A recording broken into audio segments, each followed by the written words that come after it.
तर या क्षणाची सगळ्यात मोठी बातमी आहे। पहलगाम दहशतवादी हल्ल्यामध्ये सहभागी असणाऱ्या दहशतवाद्यांपैकी एकूण 2 दहशतवाद्यांना टिपण्यामध्ये भारतीय सुरक्षा दलांना यश आलेलं आहे। या 2 दहशतवाद्यांची नावं देखील समोर आलेली आहेत। यासिर आणि सुलेमान अशी या 2 दहशतवाद्यांची नावं आहेत। जी प्राथमिक माहिती सरकारकडून जाहीर करण्यात आलेली होती त्यानुसार 3 पाकिस्तानी दहशतवादी या हल्ल्यामध्ये सहभागी होते, तर 2 स्थानिकांचा देखील यामध्ये सहभाग असल्याची माहिती समोर आलेली होती। या 5 पैकी एकूण 2 दहशतवाद्यांना कंठस्नान घालण्यात आलंय। या ऑपरेशन महादेवमध्ये एकूण 3 दहशतवादी मारले गेलेत। या 3 पैकी जे 2 दहशतवादी आहेत हे 2 दहशतवादी पहलगाम हल्ल्यामध्ये देखील सहभागी असल्याचं आता समोर येत आहे। आणि दुसरी महत्त्वाची गोष्ट, या कारवाईचं जे टायमिंग समोर येत आहे, जे टायमिंग योगायोगाने जुळून आलेलं आहे। आजच संसदेमध्ये चर्चा सुरू आहे पहलगाम हल्ल्याविषयी आणि ऑपरेशन सिंदूरविषयी। कशा प्रकारे भारतानं कारवाई केली या सगळ्या गोष्टींची माहिती केंद्रीय मंत्री सध्या संपूर्ण संसदेला आणि त्या निमित्ताने संपूर्ण देशाला, संपूर्ण जगाला देत असतानाच आता ही मोठी बातमी येते आहे।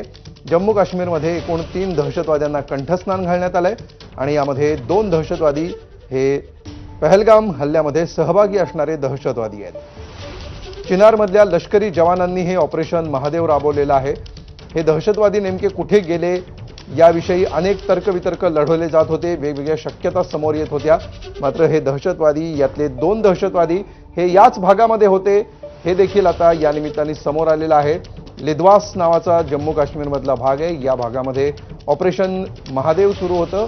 जवानांच्या प्रत्युत्तरामध्ये एकूण 3 दहशतवाद्यांचा जागेवरच खात्मा करण्यात आलाय आणि त्यातले 2 दहशतवादी हे ऑपरेशन सिंदूरमधून ज्या दहशतवाद्यांचा शोध घेतला जात होता, आजच सरकारने हे जाहीर केलेलं होतं की ऑपरेशन सिंदूर अजूनही सुरू आहे। सध्या कारवाई सुरू आहे। दहशतवाद्यांचा शोध घेऊन त्यांचा खात्मा केला जाईल असं वारंवार सरकार सांगत होतं आणि त्यानुसार 2 दहशतवाद्यांना टिपण्यामध्ये सध्या सुरक्षा यंत्रणांना यश आल्याचं दिसतंय।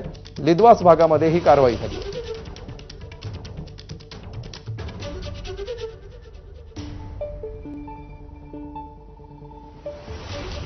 सुलेमान आणि यासिर अशी या 2 दहशतवाद्यांची नावं असल्याची माहिती सध्या समोर येते आहे।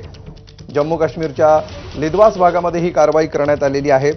एकीकडे संसदेमध्ये आजपासूनच याच मुद्द्यावर सध्या चर्चा सुरू आहे। सत्ताधाऱ्यांकडून या सगळ्याची माहिती दिली जाते आहे। केंद्रीय मंत्री हे ऑपरेशन सिंदूर कसं राबवलं, भारताची त्यामध्ये काय भूमिका होती हे सांगतायत आणि त्याच दरम्यान सध्या फोटोमध्ये आपल्याला जे 2 दहशतवादी दिसत आहेत, यासिर आणि सुलेमान, त्यांना टिपण्यात यश आलेलं आहे।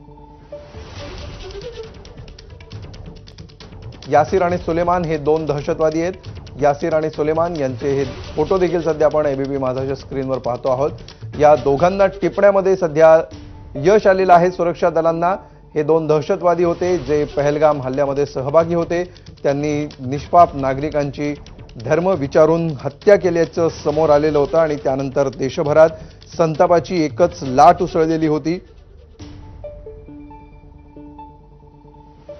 यामधल्या हल्लेखोरांना शोधण्याची मोहीम